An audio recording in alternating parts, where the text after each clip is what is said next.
Bueno, buenas noches, doctores. Hoy vamos a hablar sobre la segunda parte de emergencias obstétricas. Vamos a ir desarrollando con la misma dinámica de la anterior presentación, casos clínicos y cuál es el manejo que debemos seguir. Al final las preguntas o pueden ir dejándolas y ya al final las resolvemos.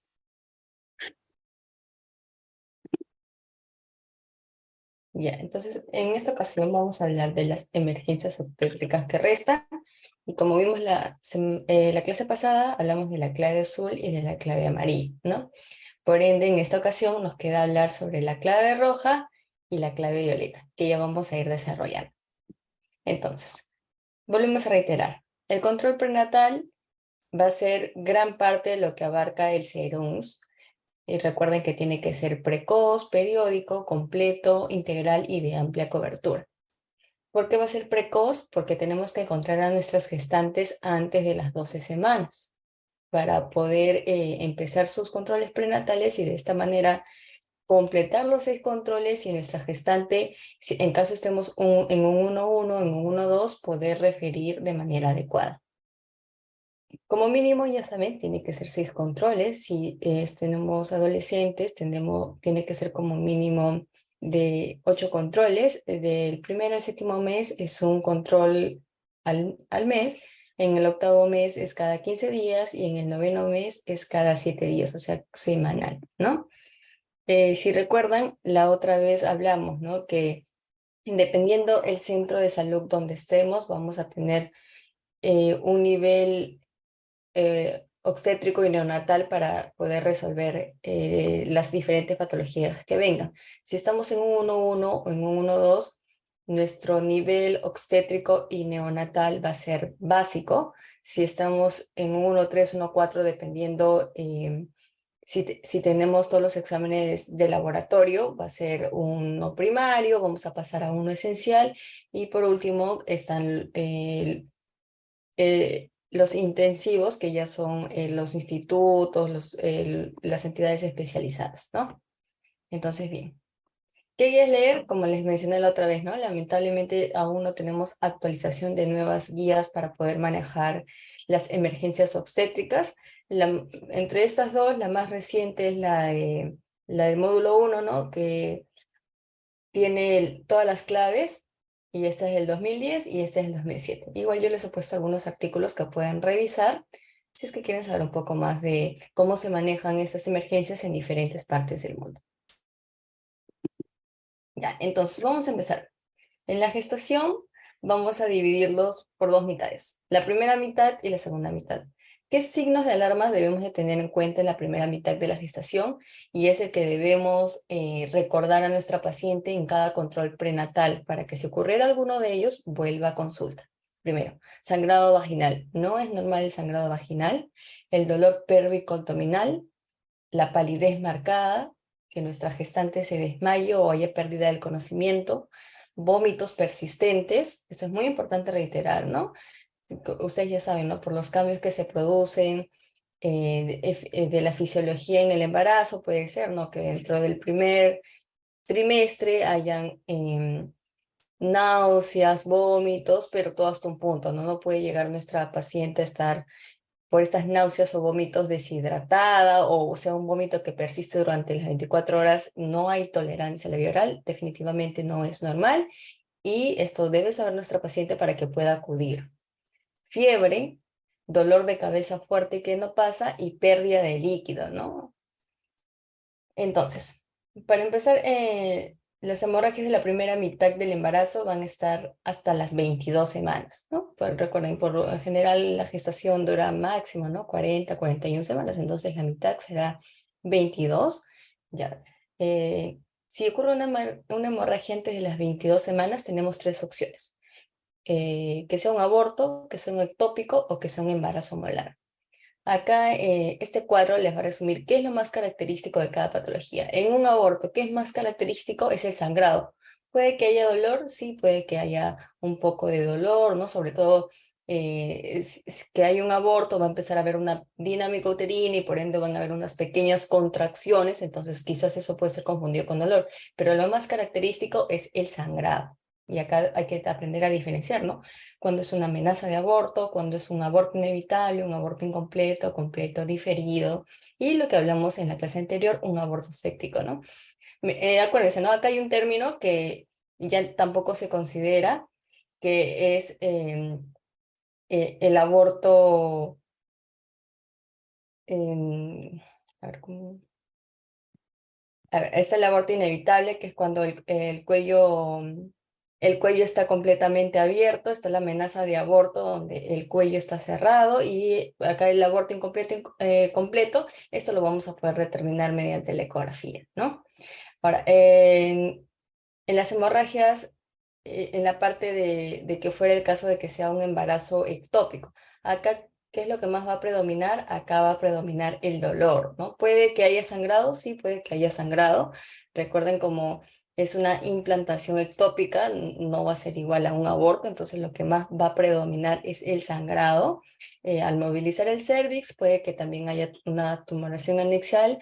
Acá, ¿no? Si vamos a tener nuestra beta-HCG, si tenemos un laboratorio para hacer una beta-HCG cuantitativa, y si es que tenemos ecógrafo, que no vamos a tener, al menos que estemos en un 1,4, y no hay un saco en la ecografía transvaginal, pues definitivamente, y ahí es un embarazo ectópico, ¿no? También podemos verlo mediante el dosaje de la beta-HCG, ¿no? Si se duplica o no se duplica, ¿no? Y acá en el embarazo ectópico puede ser el no complicado y el complicado. Y en el embarazo molar, en el sangrado por el embarazo molar, más que el sangrado, ¿qué es lo que se va a presentar? Son los síntomas, ¿no? Acá va a ser muy sintomático. Nosotros ya sabemos que la subunidad beta-HCG es, comparte, ¿no? Con la TSH, y por ende vamos a tener todos estos síntomas. Nuestra presión puede estar aumentada, nuestra frecuencia cardíaca puede estar aumentada. Acá es lo que les decía, ¿no? Los vómitos son incoercibles, hay un montón de vómitos. La altura uterina no va a coincidir con la edad gestacional, pero esto, a diferencia de los otros dos, no es tan aparatoso, ¿no? En cambio, el aborto, y dependiendo cuál sea, ¿no? Un inevitable, un incompleto, sobre todo que así sea un embarazo, o perdón, un aborto completo, si están en 1,1, en 1,2, no hay forma de saber en verdad si es completo o no, porque no hay ecografía. Entonces, igual tiene que hacer una referencia, ¿no? Entonces, siguiendo. En lo que hablábamos, ¿no? Del embarazo ectópico, el aborto, y bueno, las patologías que acá está, la enfermedad trofoblástica, donde tenemos el embarazo molar, ¿no? También puede haber sangrado por pólipos, inflamación, infección. ¿Eso es frecuente? No, no, no va a venir tu gestante de 18 semanas por sangrado y tú vas a pensar que es un pólipo o es una infección, ¿no? Es más, tuve sangrado en una gestante dentro del era mitad del embarazo, y tú tienes que pensar en aborto. Ya, entonces acá tenemos un caso clínico. A ver, tenemos una gestante de 17 semanas que acude por sangrado vaginal desde hace 30 minutos. Al examen se evidencia regular sangrado en el canal y el orificio cervical externo está dilatado. ¿Esto qué sería? Esto sería un aborto inevitable, ¿no? Porque el orificio cervical externo está dilatado. En caso, por ejemplo, haya sangrado, pero el orificio cervical externo no esté dilatado, esté cerrado, pero puede hacer que sea, que si avanza puede darse un aborto. Entonces acá también tenemos que referir, ¿no? Hay que acordarnos que hay patologías como la incompetencia cervical, que necesitan hacer cerclaje en algún punto, ¿no? Sobre todo en las 14, desde la 12ª a la 14ª semana, para evitar, ¿no? Que termine en un aborto inevitable.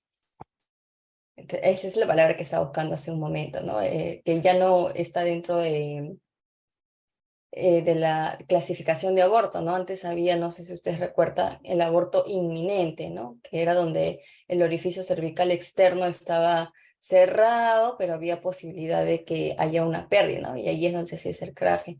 Ahora es parecido a lo que sería una amenaza de aborto, ¿no? Por eso se tienen que evaluar ciertos parámetros. Entonces, si estás en tu puesto de salud, ya sea un 1,1, un 1,2, un 1,3, y llega una gestante con características de que sea un aborto, ¿qué es lo que vamos a hacer? Primero vamos a identificar, ¿no?, los signos y factores de riesgo. ¿Por qué? Porque acuérdense que las hemorragias, tanto de la primera mitad, de la segunda mitad, de, del trabajo de parto o del posparto, pueden terminar ¿en qué? En una clave roja, que sería un shock hipovolémico por el sangrado. Entonces vamos a identificar que no hayan signos o factores de riesgo.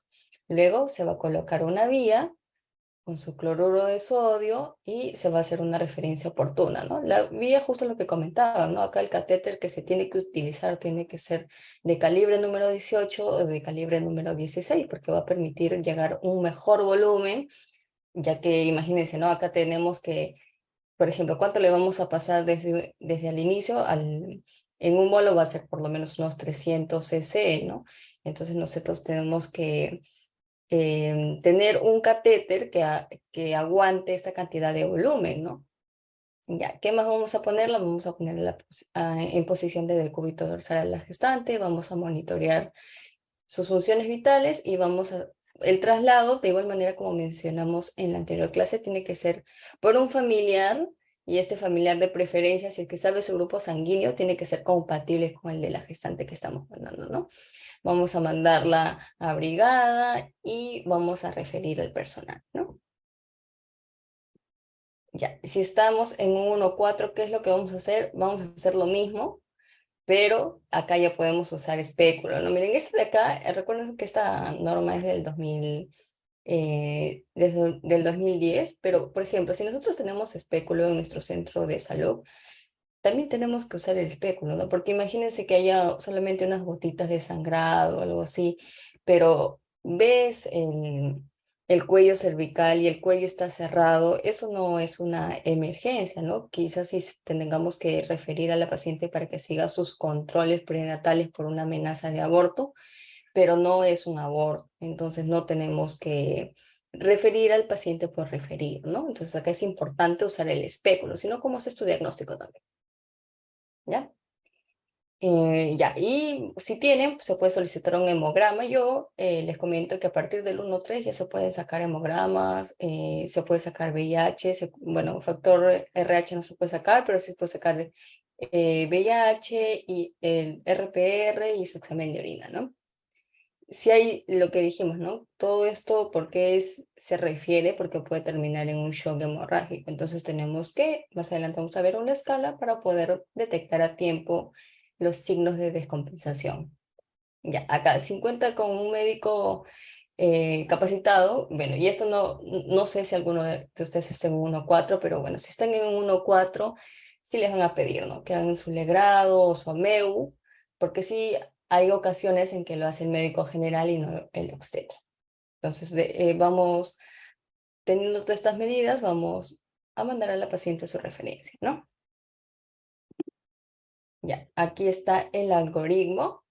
De igual manera hay una gestante, ya saben, menor de 22 semanas, se confirma el sangrado, vamos a colocar en las vías para poder referirla, y ya, ¿no? Si estamos en la capacidad de hacer una especuloscopía, un tacto, sacar un hemograma, un grupo factor, un VIH, un sífilis, una prueba de sífilis, lo haremos.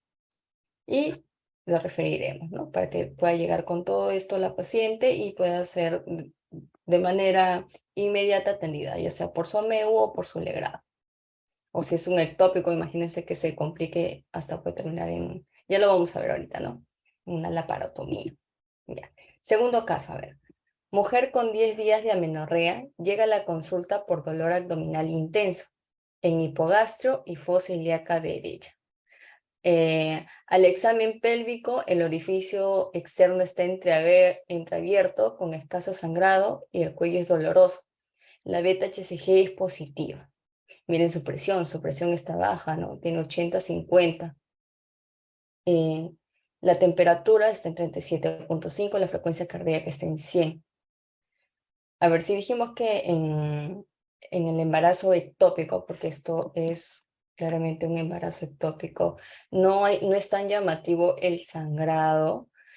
¿Por qué no? Porque su presión varía tanto, ¿no? Bueno, aparte del dolor y todo eso, es que puede ser que este embarazo ectópico se complique y sea un embarazo ectópico roto. Entonces va a haber salida de líquido hemático en la cavidad abdominal, ¿no? Entonces, por eso es muy importante diagnosticar un embarazo ectópico a tiempo y referir. Entonces, ¿cuáles son los factores de riesgo para un embarazo ectópico? Las EPIs, los antecedentes de haber tenido un embarazo ectópico, antecedentes de cesárea, el uso de DIU. Acá es importante recordar eso, ¿no? Tuberculosis, hay que recordar que los lugares donde vamos son lugares endémicos de tuberculosis, ¿no? Acá está también endometritis, síndrome adherencial. Y miren, acá se dan cuenta, por ejemplo, la enfermedad inflamatoria pélvica, el síndrome adherencial, es algo que sí vamos a encontrar en nuestra población. ¿Por qué? Porque la mayoría de mujeres en los puestos, en los lugares a donde vayamos, tiene un inicio de actividad sexual muy, muy prematuro, ¿no? Empiezan su vida sexual desde los 14, 13 años. Entonces, esto aumenta la probabilidad de que en el transcurso de su vida pueden hacer una infección, ¿no? Una infección vaginal, una vaginosis, una vaginitis, una tricomoniasis, ¿no? Y esto nos puede llevar a que en algún momento quizás la gestante, la señora ya tenga su síndrome adherencial, ¿no? Y haya una mala implantación y por ende un embarazo ectópico. Entonces, como dijimos, lo más característico para el diagnóstico del embarazo ectópico es amenorrea, el sangrado y el dolor, ¿no? Que es lo más importante, que haya dolor.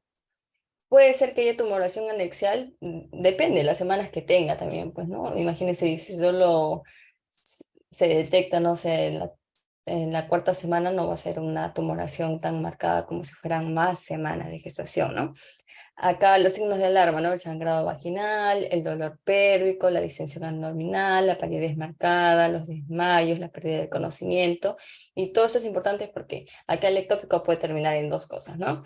En un shock hipovolémico por pérdidas es que se rompe el embarazo ectópico, y todo esto por la pérdida, por la sangre que va a estar haciendo una reacción peritoneal ahí, va a terminar en un abdomen agudo quirúrgico, ¿no? Y acuérdense que también el embarazo ectópico es un diagnóstico diferencial de la apendicitis, ¿no? Es como simula, o el ectópico simula la apendicitis en las mujeres de edad fértil, ¿no? Por eso, si ustedes tienen una mujer en edad fértil, siempre, ¿no? Si ustedes creen que es apendicitis, por favor, es importante hacerle su examen de embarazo para descartar que no sea un embarazo ectópico.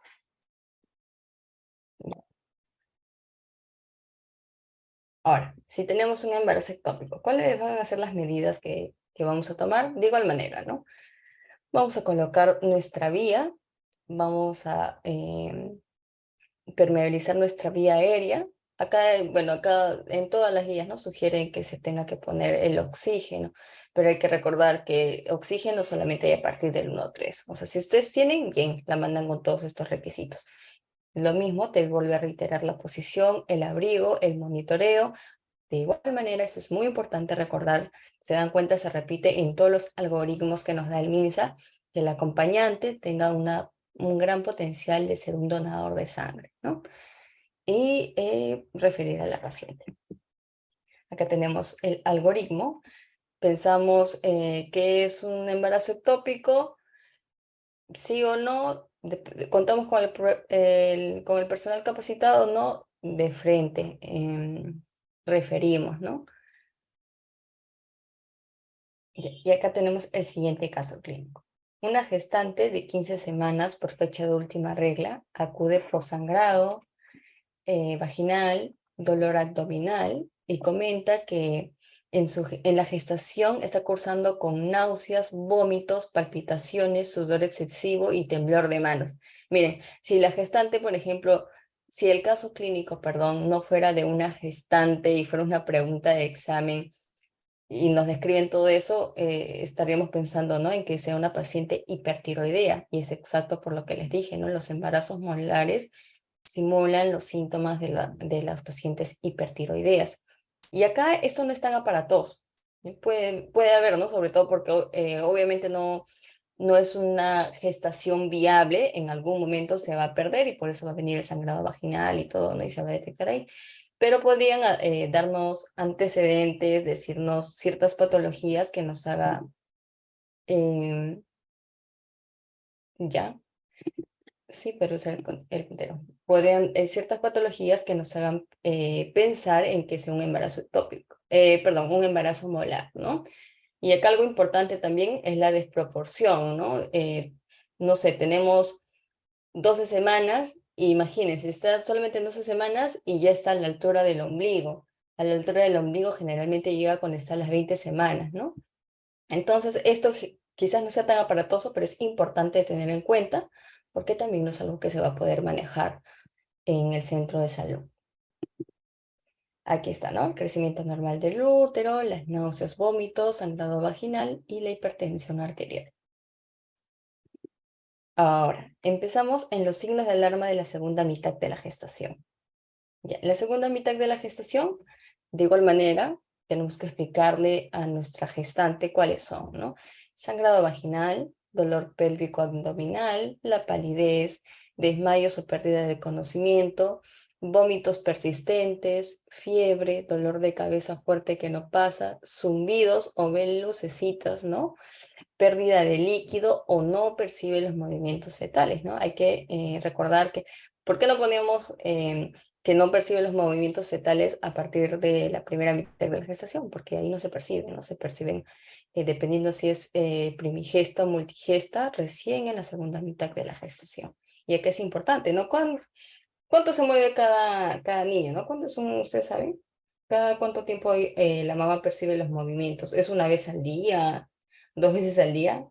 No, generalmente los movimientos ya, inclusive los que están más a término, en 30 minutos la mamá debe percibir por lo menos dos movimientos, ¿no? Eso, al menos que sea en la noche y la mamá y lo estén durmiendo, y no están, eh, sí movimientos, pero no se perciben tanto, ¿no? Sobre todo porque la mamá está durmiendo, pero si la mamá está despierta, está dinámica, hay que recordarle eso, ¿no? Que en media hora por lo menos ella debe sentir dos movimientos del bebé. Ya, y acá en las hemorragias obstétricas de la segunda mitad de la gestación tenemos cuatro patologías. Tenemos placenta previa, desprendimiento prematuro de placenta, rotura uterina y vasa previa. ¿Ya? ¿En todos va a haber sangrado? Sí, en todas hay sangrado. Más adelante les voy a mostrar un algoritmo que he hecho, que es más fácil diferenciar cuando estamos hablando de cada uno. Pero por ahora vamos a leer ciertas características que tienen estas patologías. Por ejemplo, en la placenta previa, el sangrado es rojo vivo, el tono uterino está normal o relajado, dolor está ausente, no duele, la frecuencia cardíaca fetal está variable o ausente, ¿hay cambios hemodinámicos? Sí, y acá los cambios de que van a depender, y en las cuatro patologías que son las más frecuentes, en, en la cantidad de volumen que haya perdido la gestante, ¿no? Entonces, acá, ¿cuáles son las causas de la placenta previa? Está que sea gran multípara, bueno, los factores de riesgo, gran multípara, mayor de 35 años, que ya ha tenido antecedentes de legrado, de endometritis, de cesáreas, un periodo intergenésico corto, una placenta grande o anormal o una inserción anormal en su gestación anterior, tumores uterinos, ¿no? Por ejemplo, que tenga su mioma nos va a predisponer a que nuestra paciente pueda desarrollar una placenta previa, ¿no? Un desprendimiento prematuro de placenta, ¿no? ¿Qué es el desprendimiento prematuro? La placenta se desprende, ¿no? Pero la placenta, ¿en qué periodo se desprende? Se desprende en el periodo de alumbramiento. Si no se desprende en el periodo de alumbramiento, estamos hablando de un DPP, ¿no? Un desprendimiento prematuro de placenta. Y esto es muy importante, si bien los tres pueden dar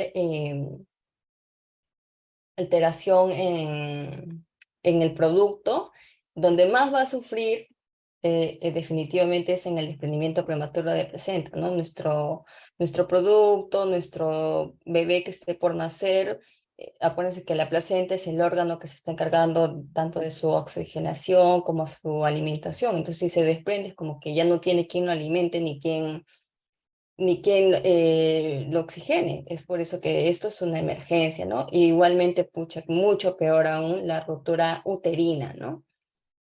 Y vamos a ver acá el algoritmo que les he dejado. Entonces, si ustedes vienen a su consulta, viene una gestante de más de 22 semanas con hemorragia, lo primero que le van a preguntar, señora, ¿tiene dolor o no tiene dolor?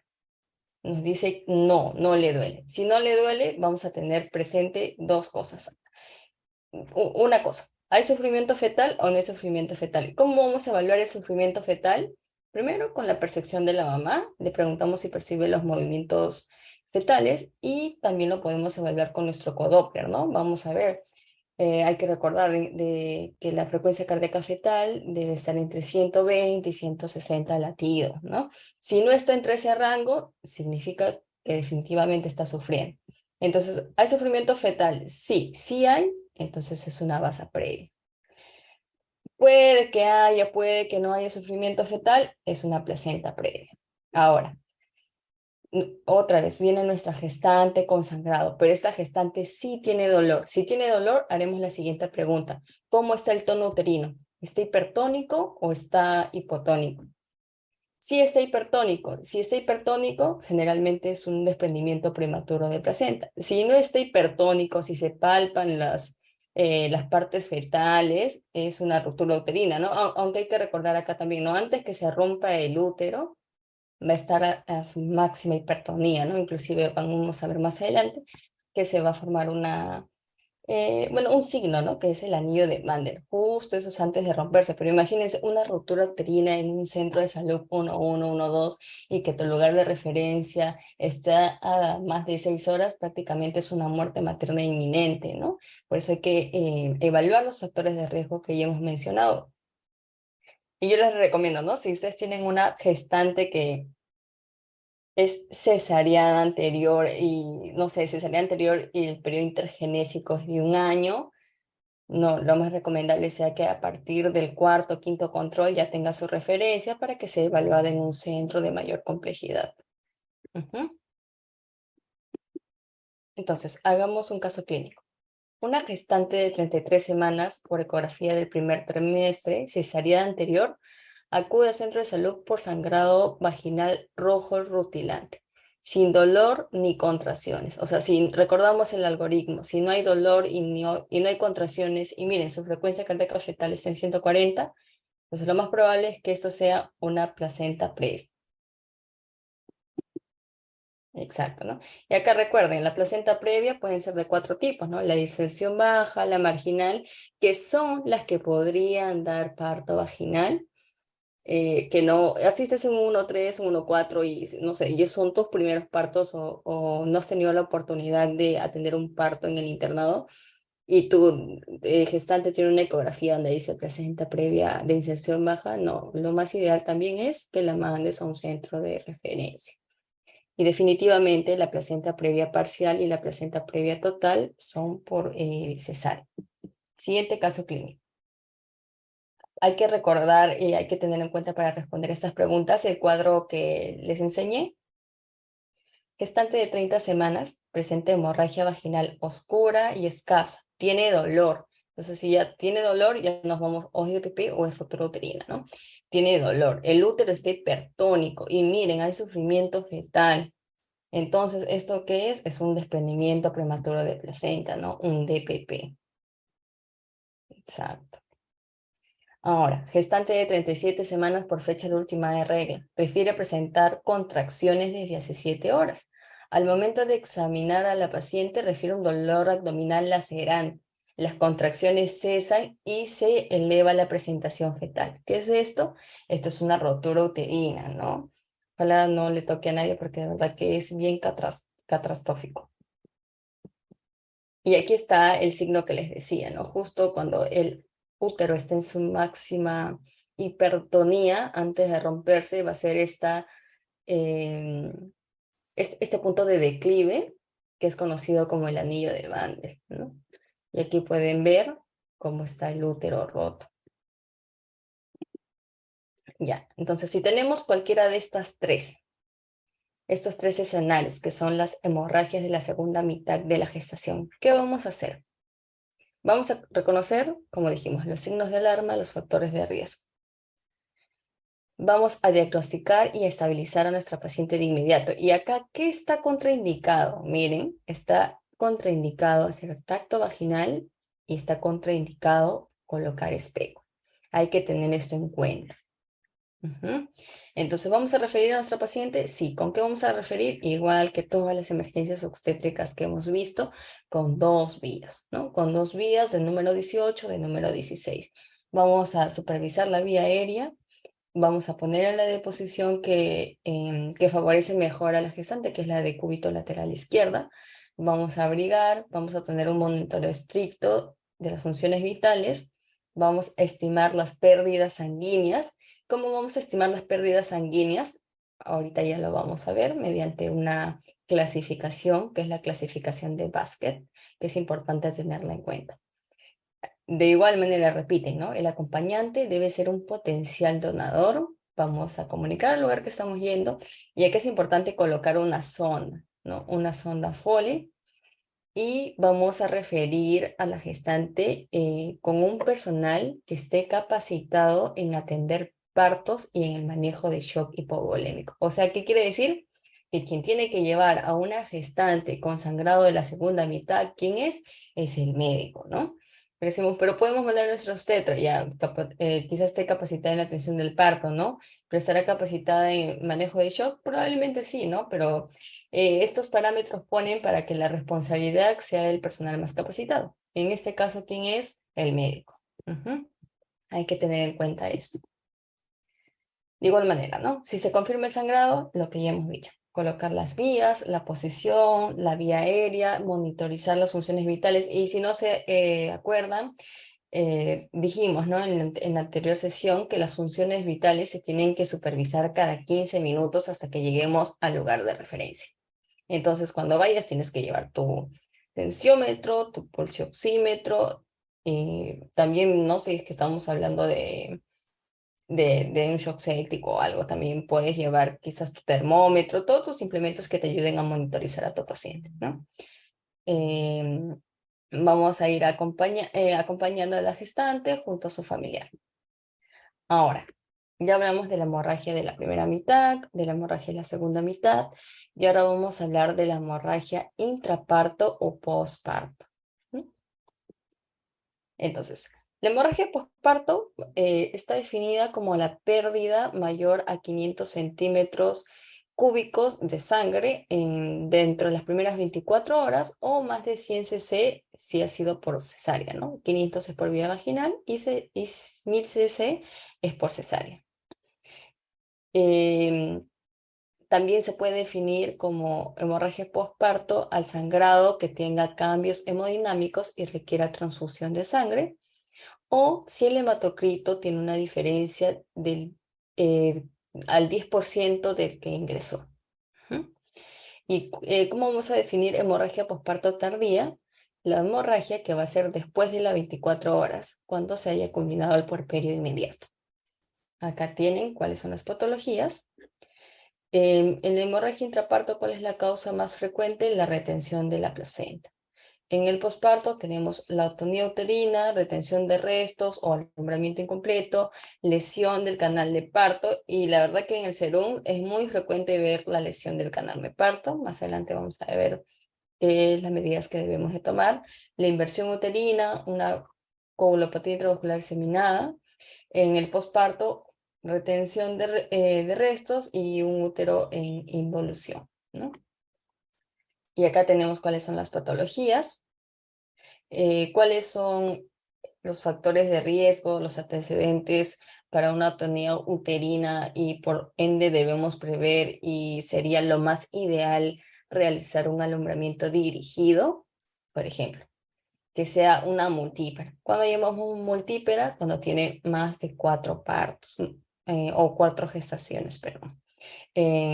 Gestante añosa, que tenga más de 35 años, que el bebé sea macrosómico. Y hay veces, ¿no? Que ni siquiera tu gestante va a poder tomarse una ecografía ni nada así, y solamente va a ir a tu centro de salud el día que va a dar el parto. ¿Cómo podemos intuir que nuestra gestante vaya a tener un bebé macrosómico? Por el índice de masa corporal de nuestra gestante, ¿no? Todos los índices de masa corporal mayor a 35 tienen una alta probabilidad de que nuestra gestante tenga un bebé que pesa más de 4 puntos, kilos, 4 kilos 500 gramos el bebé, ¿no? Entonces esto es importante tener en cuenta. Polidrácneos, embarazos múltiples, bueno, no, acá no hay forma, pues, ¿no? Los embarazos múltiples no se atienden en el SERUMS, eso es una referencia desde el tercer control prenatal. DPP, un parto prolongado. Acá el parto prolongado es importante, ¿no? Y más se prolonga cuando no hay en la tercera fase del parto, que es el alumbramiento, cuando se hace un alumbramiento espontáneo y no un alumbramiento dirigido.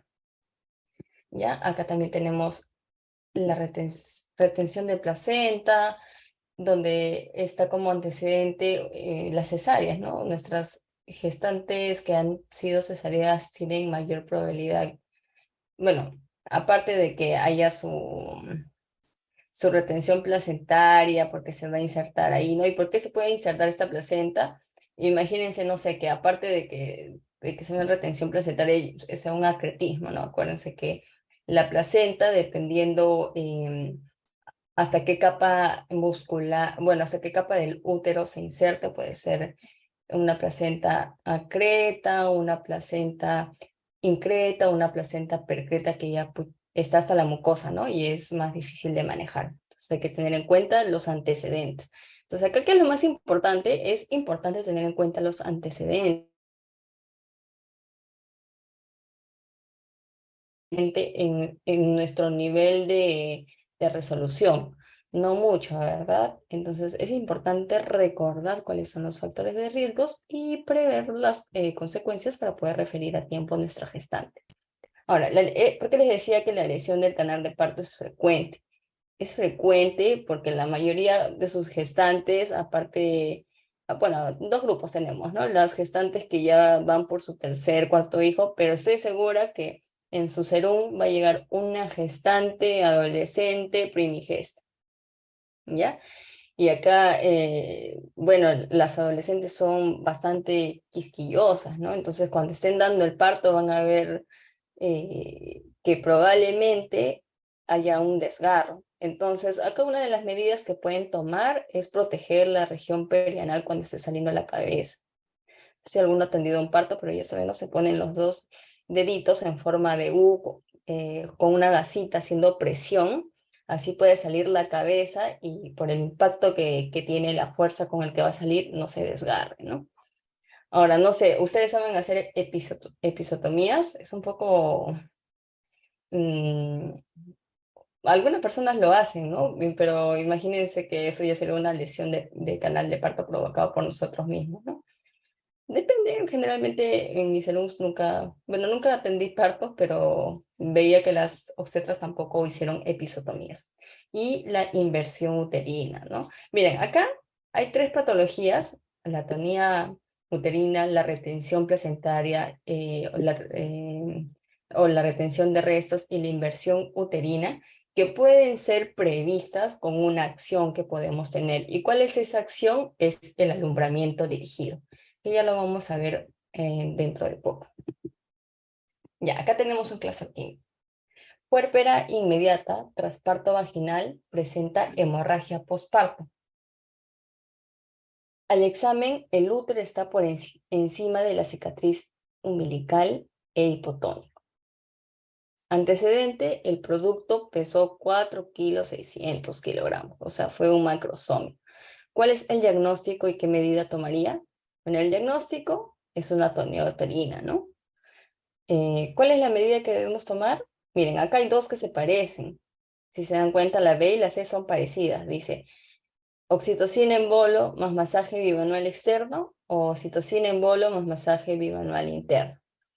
Bueno, acá les digo que el masaje bimanual interno es como que una de las últimas medidas, por no decir que inclusive se prefiere poner antes el balón de Bakri que hacer el masaje bimanual interno. Y también porque, no sé si alguno ha hecho, pero actualmente es infrecuente haber visto, ¿no? En alguna rotación que alguien esté haciendo un masaje bimanual interno. Pero igual vamos a revisar hoy día para recordar cómo es que se hacía. Ya, entonces tenemos una tonía uterina. ¿Qué es lo que vamos a hacer? Si estamos en un centro donde las funciones obstétricas y neonatales son primarias, lo que vamos a hacer es aplicar una vía con oxitocina. Esa vía va a pasar a chorro unos 500 cc y luego ya va a continuar con sus 30 gotas, ¿no? Como les decía, hay que hacer la evacuación vesical. Acá en esta parte ponían que hay que aplicar ergometrina, ¿no?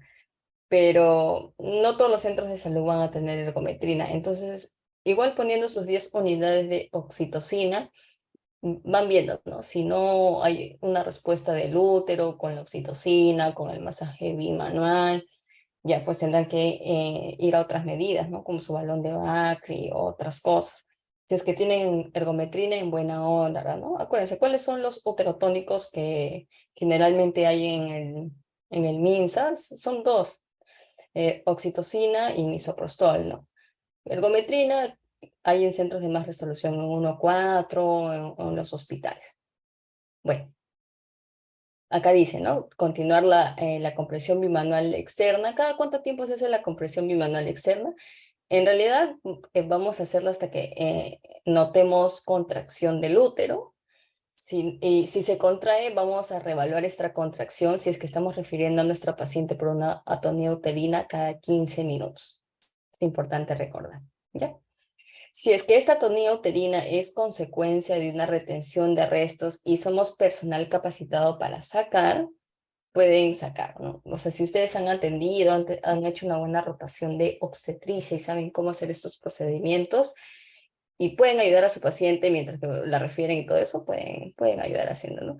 Em, y como les decía, va a haber un monitoreo continuo y tiene que ir el paciente que esté capacitado, perdón, el personal de salud que esté capacitado en el manejo de shock hipovolémico. Acá tenemos otro caso. Una paciente de 22 años llega al puesto de salud por sangrado vaginal tras la atención de parto domiciliario. Y este es, bueno, depende de qué lugar vayan.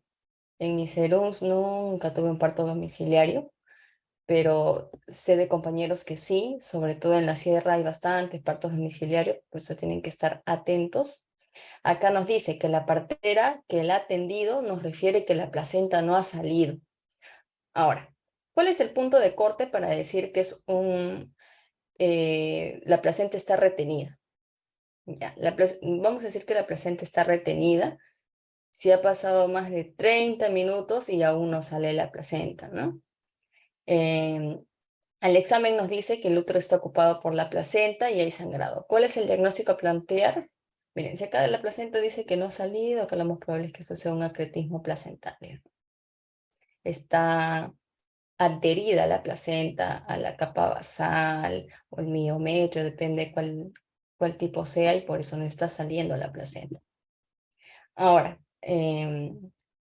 ya, tú estás viendo, tú atendiste un parto, ¿no? Y como dijimos, ya pasó media hora, decidiste no hacer un alumbramiento dirigido, sino un alumbramiento espontáneo. Y ves que la placenta no ha salido. ¿Con qué signo vamos a verificar que la placenta sigue adherida al útero? Con el signo de Kuxneter, ¿no? ¿Y de qué trata este signo? Nosotros vamos a hacer una presión suprapúbica debajo del ombligo, ahí no, entre la vejiga, subiendo la vejiga y más abajo del ombligo, vamos a apretar. Nosotros vamos a apretar, vamos a hacer un leve declive, y si vemos que al hacer esto el cordón umbilical se eleva o se mueve, es que definitivamente la placenta sigue adherida. Este es un buen signo para ver si estamos frente a una placenta acreta, un acretismo placentario. Ya. Es lo que les decía, ¿no? El alumbramiento espontáneo, vamos a decir que está herida si han pasado más de 30 minutos. Y si es un alumbramiento dirigido, vamos a decir que nuestra placenta está herida si han pasado más de 15 minutos. Ahora, restos placentarios, ¿qué es? Es cuando ha salido la placenta, pero nosotros, por ejemplo, queremos ver las caras de la placenta, todo, y ahí está incompleto. Entonces ahí quiere decir que se han quedado ciertas partes de la placenta dentro del útero. Entonces acá es importante hacer una remoción, extracción de estos coágulos, ¿no? ¿Con qué lo hacen? Generalmente lo hacen con una pinza, que es esa pinza larga que tiene un ganchito que se llama Fester, con gasitas, ¿no? Hacen como una limpieza. Pero ahora, si ustedes no lo saben hacer, no lo hagan porque pueden hacer una perforación uterina o complicar las cosas, ¿no? Entonces, generalmente, si hay retención de restos, de igual manera, no hay otro personal capacitado, refieren a su paciente. Ahorita vamos a ver cómo la referimos y la referimos igual que todos, ¿no? Vamos a poner sus vías, acá vamos a realizar el tacto vaginal, vamos a determinar que la placenta esté ya adherida. Vamos a intentar primero hacer la maniobra de Brand-Andrews. La maniobra de Brand-Andrews no solamente se hace en la retención de placenta, sino también se hace en el alumbramiento dirigido. Ya saben cómo es, ¿no? Ponen una mano suprapúbica y la otra mano van a agarrar el cordón umbilical y van a hacer una tracción leve. Hacen un pequeño aplastamiento con la mano que está en la región suprapúbica y con la otra mano van a hacer una pequeña tracción del cordón, ¿no? Para así facilitar la extracción de la placenta. Y acá dice, ¿no? De no estar desprendida la placenta, a través, y eso es algo que vamos a ver ahora, ¿no? A través de la vena umbilical dice que se va a poner 50 cc de cloruro de sodio con 20 unidades de oxitocina. Y ahí si así no sale tu placenta, imposible sacarla, ya la vas a mandar a tu centro especializado porque definitivamente estás frente a un acretismo placentario.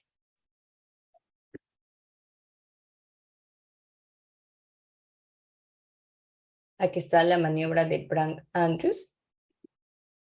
Y ahora es lo que les decía, vamos a un ratito detenernos acá para recordar cómo se hace el masaje uterino interno y el masaje uterino externo. Ya, el que vamos a hacer, el que está recomendado, como ustedes han visto en todos los flujogramas, en la guía de manejo clínico para emergencias obstétricas según la capacidad resolutiva, es el masaje uterino externo. Y para eso, ¿qué vamos a necesitar? Vamos a necesitar nuestras dos manos, ¿no?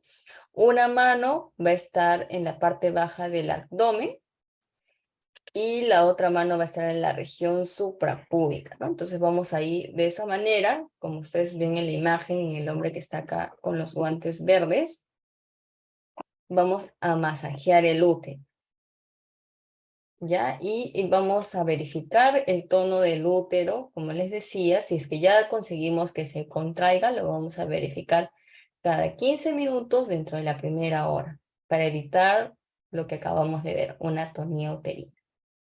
¿Cómo se hace el masaje uterino interno? Primero, para el masaje uterino interno tenemos que evacuar la vejiga. Entonces, primero vamos a colocar nuestra sonda. Como en esta ocasión vamos a tener que introducir una de nuestras manos a través del canal vaginal. Bueno, ahí miren, esta imagen está sin guantes, pero debería estar con guantes.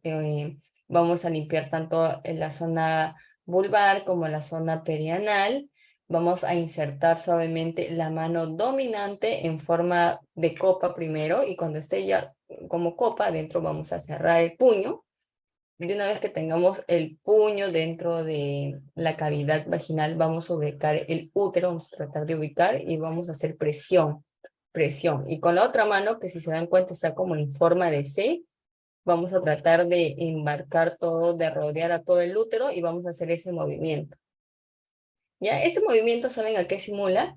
O bueno, esa tensión que hace el puño, por eso como que ya no se hace el puño, sino se pone el balón de Bracri, es lo mismo, ¿no? Es como que hace tensión abajo y tú con la otra mano puedes ir masajeando.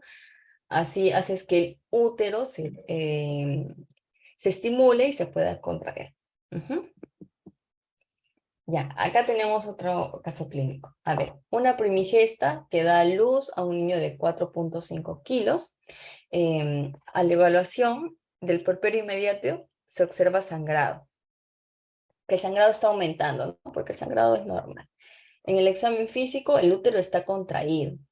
¿Qué acción debe realizar para descubrir cuál es el origen del sangrado? Entonces, si no, primero, tú te das cuenta. Lo primero, cuando hay sangrado, revisas el útero. Si el útero está flácido, ya, en todas las opciones que hemos mencionado. Si el útero está contraído, tenemos que revisar el canal vaginal, porque acabamos de decir, ¿no? Mira, este caso, esta señora es primigesta, ha tenido un hijo macrosómico, entonces lo más probable es que tengamos algún desgarro en el canal vaginal y por eso esté sangrando nuestra gestante. Entonces acá, en el desgarro, ya saben, ¿no? Nuestro desgarro hay de 4 grados. El grado número 1 solo está la piel, en el grado número 2 ya está la piel y los músculos perineales, en el grado número 3 va a depender, hay 3A, 3B, 3C, dependiendo de qué, de la afección del esfínter anal, ¿no? En el grado número 4, pues este ya es el más complicado porque también hay daño de la mucosa rectal. ¿Hasta qué grado podemos suturar nosotros en el serums? ¿Qué creen? Depende, ¿no? Depende de nuestra capacidad. ¿Y con qué se sutura? Y ahorita vamos a ver, pero em, si se dan cuenta, acá dice que el grado 4 es una reparación quirúrgica, ¿no? Entonces definitivamente acá ya no podemos actuar. Entonces hasta el grado 3 quizás podamos hacer algo por nuestra paciente, ¿no? Y si quizás no nos acordábamos exactamente cómo debes suturar esa zona, o no sé, hay un poco de temor, lo que debemos hacer es también buscar, porque recuerden que toda la zona debe estar irrigada, todo, buscar el origen del sangrado, clamplar esa parte y referir a la paciente, ¿no? Y aquí están nuestros factores de riesgo, como les decía, la primípara va encabezando. Ya, entonces nosotros tenemos una laceración del canal de parto. ¿Qué vamos a hacer? Primero vamos a terminar qué desgarros tiene, ¿no? Como les decía, si es un grado 1 o un grado 2, lo podemos hacer, vemos que no está tan difícil, lo vamos a suturar. ¿Con qué? Con calco. ¿Tenemos calco? Sí hay calco, ¿ya? Si es un desgarro, ya no es un desgarro perianal, es un desgarro del cervix. Acá vamos con nuestra pincita Fester, Foster, como le quieran decir, vamos a pinzar de dónde está saliendo el sangrado, de dónde eh, dónde está siendo más profuso y vamos a referir de igual manera, ¿no?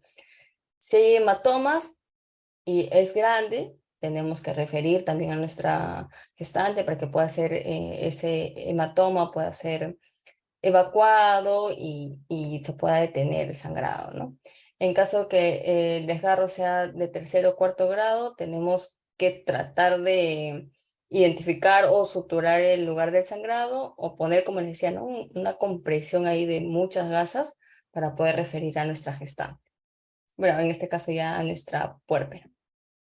Ya, ahora, la inversión uterina. ¿Qué es la inversión uterina? Es cuando el útero, acuérdense, ¿no? Cuando sale la placenta, se termina de desprender la placenta y se forma un hematoma retroplacentario, ¿no? Que es el que también va a ayudar a la contracción del útero, todo eso, ¿no? Pero imagínense que no se presentó eso y el útero está saliendo por el canal vaginal. Obviamente esto es una emergencia y tenemos que referir a nuestro paciente de igual manera como todas las referencias con nuestra vía, ¿ya? Si presentamos una hemorragia puerperal tardía, también la referimos, parecido a nuestra tonía, porque le vamos a, bueno, aunque la tonía se ponía 50, ¿no? Acá le están poniendo 20 unidades en 1000 cc a 40 gotas por minuto endovenosa y la referimos.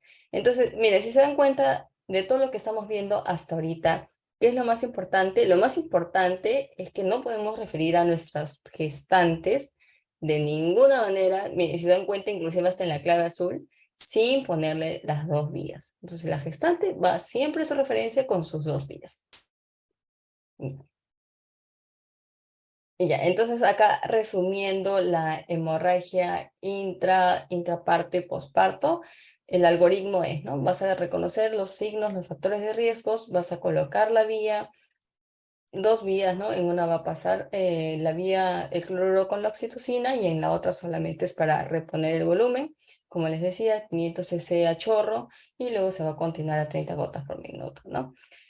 Vamos a hacer masajes uterinos externos Vamos a monitorizar las funciones vitales, los signos de alarma, vamos a referir a nuestra paciente, de acá les reitera, ¿no? Si creen que son personal capacitado en hacer extracción digital de coágulos, lo pueden hacer. Estos procedimientos se hacen generalmente en 1.3 o 1.4. Si se evidencia el desgarro, y también hemos hablado todo lo que se hace en desgarro, lo podemos suturar o lo podemos solamente contener la hemorragia con las gasas. Y referimos a nuestra paciente. Aquí está el algoritmo. Sangra, sí, no sangra. De igual manera, las dos vías, su oxitocina, compresión y al toque. Referimos a la gestante. Ahora, vamos a hablar, miren, nosotros hemos hablado de hemorragia del primer trimestre, hemorragia del segundo trimestre, perdón, de la segunda mitad, intraparto y posparto. ¿Para qué? Siempre dijimos, ¿no? Hay que ver los signos de alarma, pero los signos de alarma, ¿para qué? Para el shock hipovolémico obstétrico, ¿no? Que es indicación de activar la clave roja. Ya, entonces, para el shock obstétrico vamos a utilizar la clasificación de Basket, que nos va a dar un estimado de cuánto es la pérdida sanguínea de nuestra gestante, ¿no? Porque no podemos, imagínate, ¿cómo mides tú en ese momento? No sé, o te pones a contar las gasas como cuando hacen en las cesáreas para estimar la pérdida, no, no se puede hacer eso, ¿no? Entonces lo que vamos a hacer es medir y evaluar en nuestra gestante ciertos parámetros, como cuáles: el sensorio, la perfusión, el pulso, la presión arterial. Esos 4 parámetros nos van a determinar cuánto es la pérdida y cuánto debemos reponer. Entonces vamos a repasar rápidamente esto, pues es importante que lo tengamos presente. Compensado, el sensorio está normal. La perfusión está normal. El pulso está entre 60 y 90. La presión arterial está normal. ¿Esto qué nos quiere decir? Que nuestra pérdida sanguínea va de 500 a 1000 cc. ¿Cuál es la cantidad que debemos de reponer? Nada, ¿no? Porque, ¿qué dijimos? La cantidad mayor a 500 en parto vaginal normal y mayor a 1000 cc en cesáreas, ahí recién consideramos, ¿no? Que es una hemorragia postparto. Ahora, en la leve, ¿cómo está el sensorio? La paciente puede estar normal o puede estar agitada. La perfusión está pálida, hay frialdad, el pulso ya va aumentando, tenemos un pulso mayor a 90, la presión 80, 90, la pérdida sanguínea, miren si se dan cuenta, acá ya aumentó, ¿no? Es de 1000 a 1500 y acá sí vamos a necesitar una reposición de volumen. ¿Y cuánto es la reposición? De 3000 a 4000. ¿Cuánto se repone? En la primera hora, ¿no? Hay que tener 4500, hay que tener en cuenta esto. Ahora, moderada, ¿cómo va a estar el sensorio de nuestra paciente? Va a estar agitado. Va a haber palidez, frialdad, se va a agregar sudoración, el pulso se empieza a aumentar mucho más, ya va a ser mayor de 100, puede llegar hasta 120, la presión empieza a bajar, la pérdida sanguínea puede llegar hasta los 2 litros y la reposición va a tener que ser mucho más, ¿no? Si estamos en el severo, acá nuestra paciente está letárgica o inconsciente, aparte de la sudoración, vamos a hacer, ¿no? El llenado capilar. Si es mayor de 3 segundos, definitivamente estamos en el grado de shock severo. El pulso va a estar mayor a 120, la presión menos de 70, la pérdida estimada es mayor a 2 litros y la reposición es mayor a 6 litros dentro de la primera hora, ¿no? Con cristaloides. Si que no hay cristaloides, su cloruro de lepo. Ahora, vamos a hacer un caso clínico. A ver, ¿cuál es la respuesta según lo que hemos repasado de la clasificación de Basque? Puérpera que se encuentra sangrando por vía vaginal en regular cantidad. Su presión está en 120/80. Su frecuencia cardíaca está en 95. Se encuentra agitada, pálida, fría. ¿Qué volumen ha perdido aproximadamente? A ver si nos dicen que está pálida, fría, o sea, su perfusión ya está alterada, ¿no? Su frecuencia cardíaca también ya está en 95, está más de 90. Entonces probablemente esté en la clasificación de Basque que va de 1000 a 1500, que sería, como podemos ver acá, el grado leve, ¿no? Entonces acá solo necesitamos reponer este volumen. Entonces es importante que tengamos en cuenta esto. Ya, nosotros identificamos que es un shock moderado o severo, vamos a activar nuestra clave roja de inmediato. Como todas las claves que hemos visto hasta ahora, es multidisciplinario su, su actuar, ¿no? Acá, por ejemplo, el médico va a cumplir funciones muy importantes dependiendo cuál sea el caso. Si, por ejemplo, si nuestra clave roja está teniendo un shock hipovolémico porque su patología de base es una atonía uterina, y ya hicimos todo lo que hemos visto para las medidas en atonía uterina. ¿Qué debemos hacer? Debemos colocar nuestro balón de Bach. ¿Hay en tu centro de salud? Probablemente sí hay. ¿Ya? Probablemente hay en 1.2, en 1.3. Vamos a colocar y vamos a ir todo el tiempo haciendo nuestra compresión bimanual. Entonces, en este caso, nosotros los médicos debemos ir sí o sí con nuestra paciente. Si hay retención de la placenta, ya también dijimos cómo se debía hacer, ¿no? Vamos a ponerle nuestra oxitocina, vamos a tratar de hacer nuestra maniobra de Frank Andrews, y ya, si no se puede es porque es una placenta creta, tenemos que referir de igual manera. Si hay una laceración o corte, tenemos que hacer el control de la hemorragia mediante la sutura, el pinzamiento o el taponamiento. Debemos informar al familiar, sobre todo debemos decir lo severo que es esto, porque acuérdense que un shock hipovolémico puede pasar muy rápido si no hay un control de la hemorragia. Puede estar de leve en 1 hora y a la siguiente hora puede estar en severo. ¿Ya? Entonces no hay que confiarnos de eso, tampoco hay que tener una evaluación. Por eso decía, en todos los algoritmos que hemos visto, la evaluación es constante, generalmente es cada 15 minutos, ¿no? Si se sospecha de alguna de estas patologías. Vamos a darle la orden a la enfermera, que como hemos visto, colocar las vías, 2 vías, ¿no? En una le vamos a pasar su oxitocina, en la otra solamente es para reponer el volumen. De igual manera tenemos que poner nuestra sonda vesical, tenemos que monitorear cada 15 minutos y le vamos a decir bueno, a la enfermera, ¿no? Que tiene que tener en cuenta todas las indicaciones y tienen que estar anotadas, ¿no? Y la enfermera es la encargada de verificar el kit rojo, que ahora lo vamos a ver. Y bueno, y acá también está la obstetra, ¿no? Pero acuérdense que no, como dijimos, no todos van a tener obstetra. Si tienen obstetra, en buena hora, cuando vayan, y si es que hay obstetra, la obstetra, por ejemplo, acá les dije, ¿no? Hay otros medicamentos que son uterotónicos, como el Nusiprostol. Acá en la indicación obstétrica dice que se puede poner misoprostol, 4 tabletas vía rectal para ayudar a la contracción del útero, ¿no? Si ya la pusiste tu oxitocina, no hay ergometrina, puedes usar tu misoprostol. De igual manera, el flujograma, que es igual a lo que hemos visto en todas las patologías descritas anteriormente. Importante, permeabilizar la vía, tener en cuenta que esté teniendo una buena oxigenación, llevar nuestro kit para el traslado, coordinar nuestro traslado, ir con un familiar.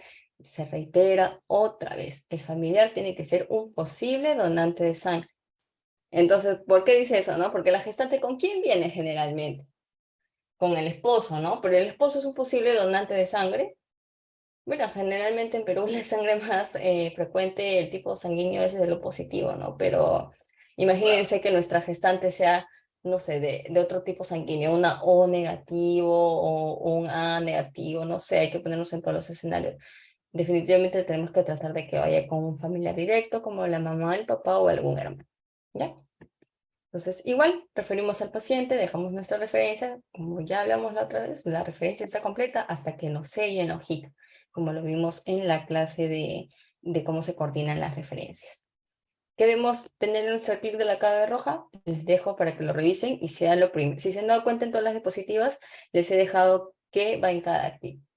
Entonces, apenas lleguen, verifiquen que su clic esté completo para prever cualquier imprevisto que se pueda tener en el Ceros.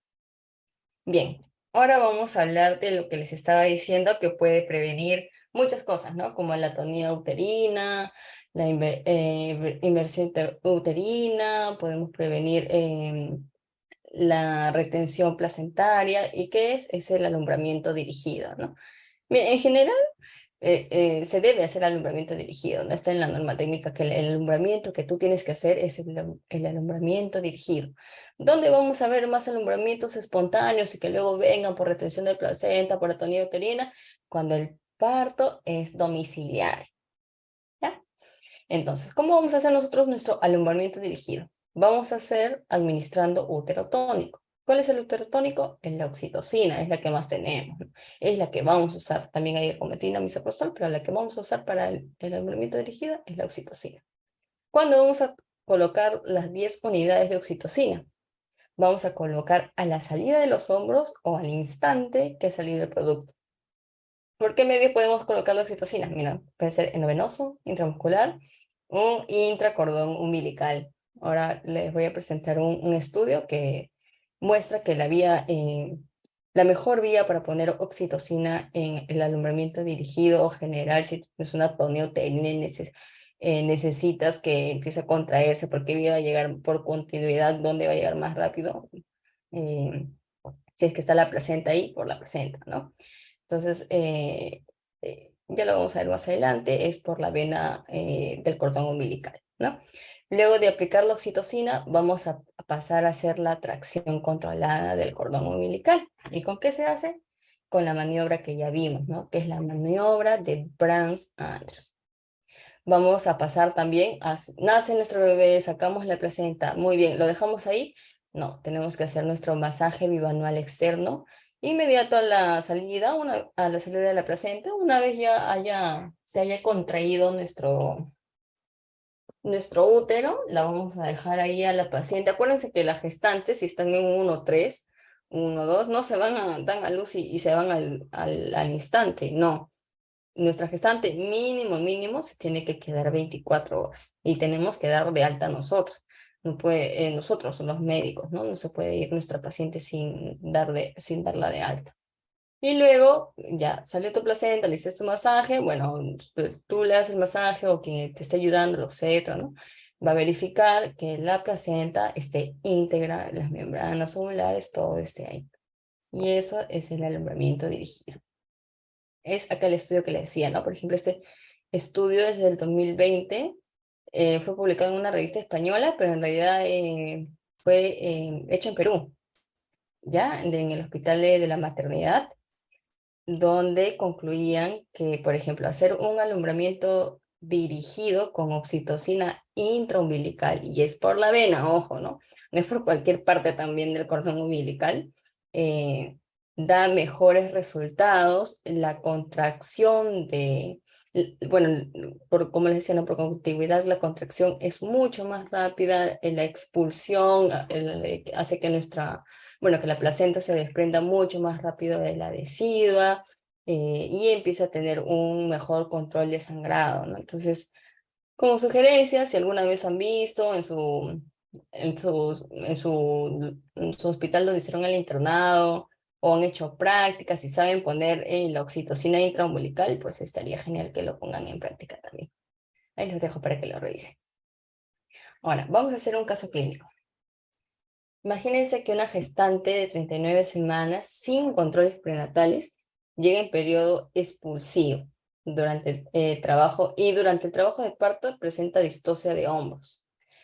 ¿Cuál es la maniobra inmediata a seguir? ¿Se acuerdan cómo se llama la maniobra? Es la maniobra de McRoberts, ¿no? Que es la hiperflexión de los muslos de la madre. Acá lo vamos a ver. Vamos a, tal cual como está en la imagen. 1, 2, 1, porque con una mano vamos a hacer la hiperflexión de la pierna y con la otra mano vamos a tratar de igual de hacer una presión suprapúbica para que así pueda salir el producto, ¿no? ¿Qué se va a buscar con esta maniobra?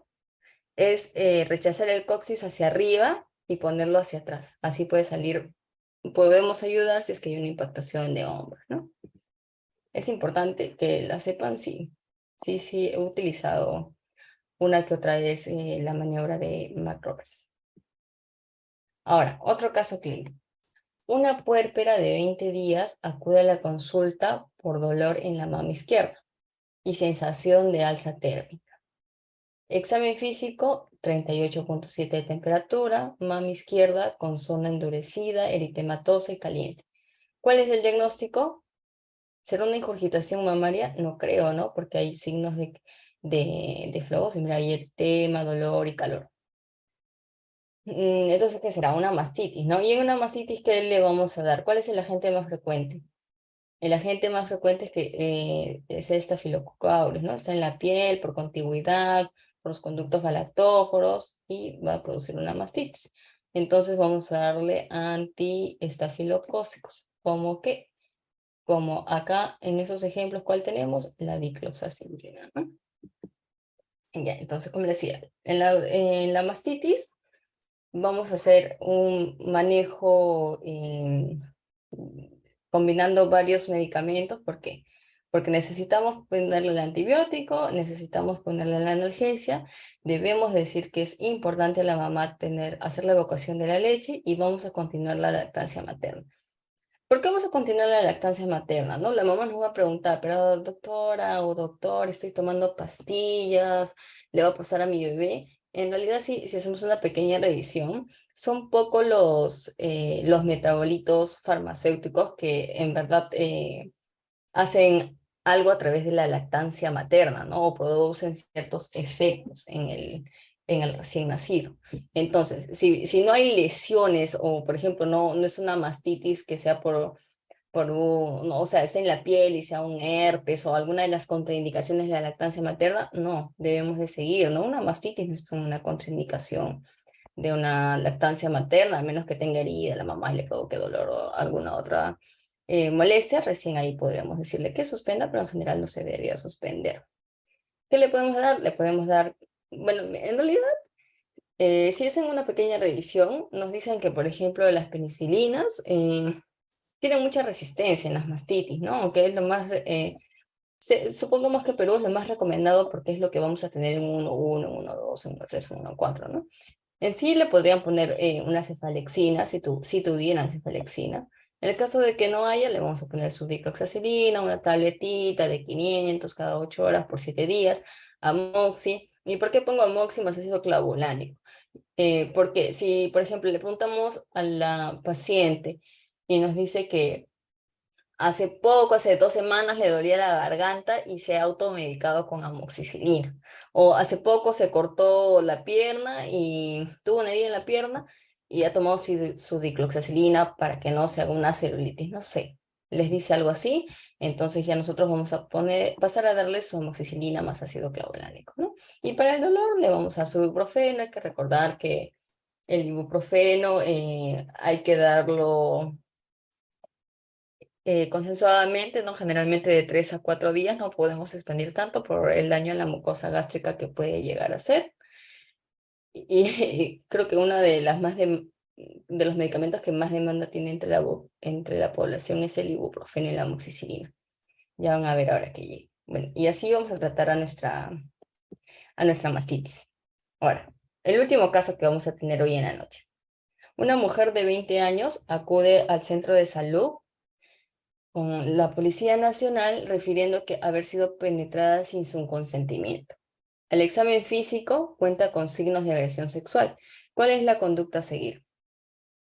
Bien, ¿se acuerdan que dijimos que faltaban dos claves, ¿no? La clave roja que ya la desarrollamos y la clave morada o violeta, que es, bueno, en sí no es una emergencia obstétrica, pero es algo que lamentablemente van a tener que saber cómo actuar porque es un tanto frecuente en el interior del país, ¿no?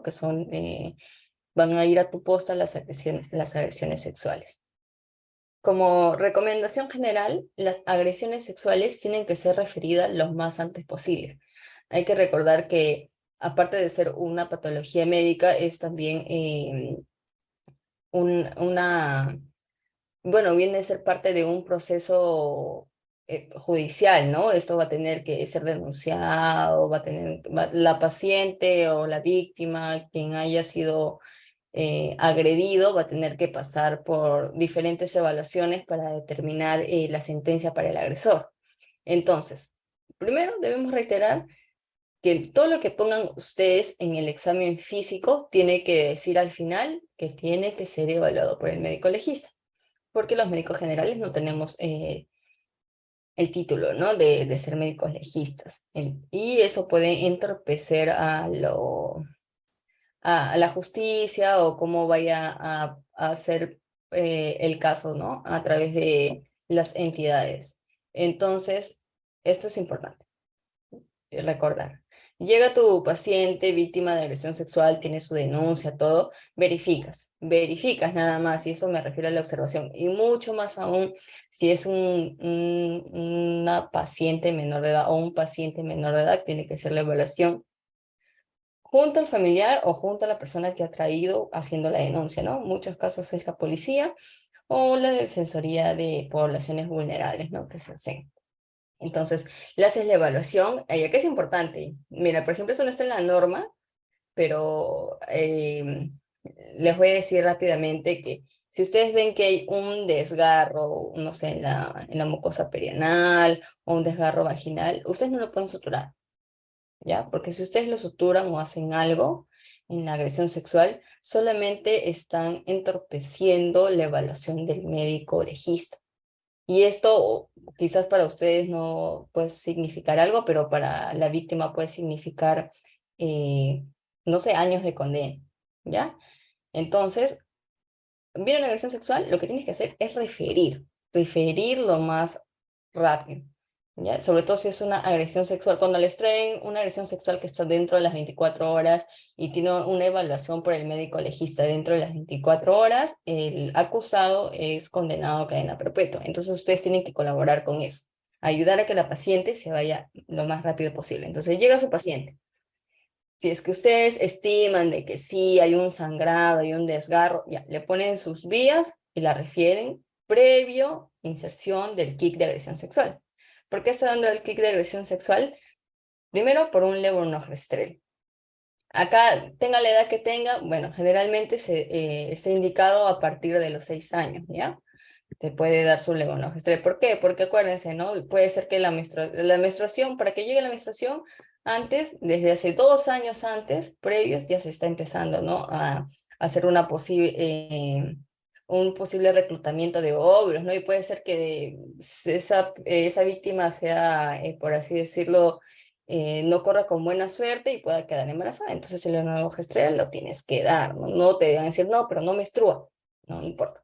Ya, que tengan más de 6 años, pues les das un levonorgestrel. Si tienes pruebas rápidas para hepatitis, VIH, sífilis, le sacas. ¿Por qué es importante esto?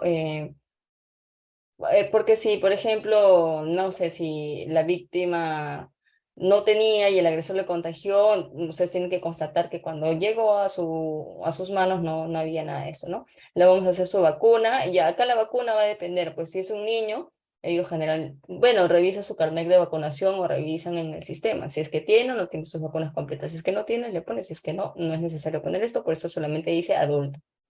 Las jeringas, ¿por qué las jeringas? Porque vas a necesitar para tu penicilina. Le vas a poner un penicilino, eh, 240 millones o en unidades internacionales. Bueno, le vas a poner su dosis, le vas a poner su acitromicina, le vas a descartar su examen de embarazo y bueno, en la norma se va a dar preservativos.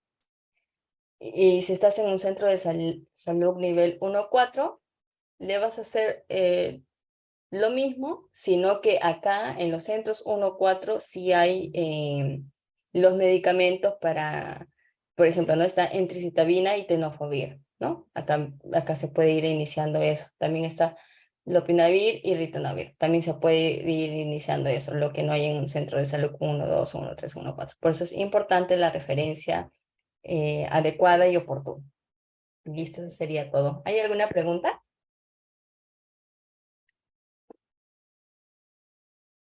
Ay, ya me iba a ir ya. Ah, ya dice que no afectaría su desarrollo óseo. Dice, bueno, mira, hay que recordar que es un anticonceptivo de emergencia, ¿no? Y lo vas a dar por solo esa vez. Y como te digo, está indicado, ¿por qué? Porque puede hacer de que, hay que recordar, ¿no? Que ahí existe la adolescencia precoz o etcétera, entonces podría ser que desafortunadamente esa paciente salga gestando, entonces está como indicación darle monogestrel a partir de los 6 años. ¿Otra pregunta?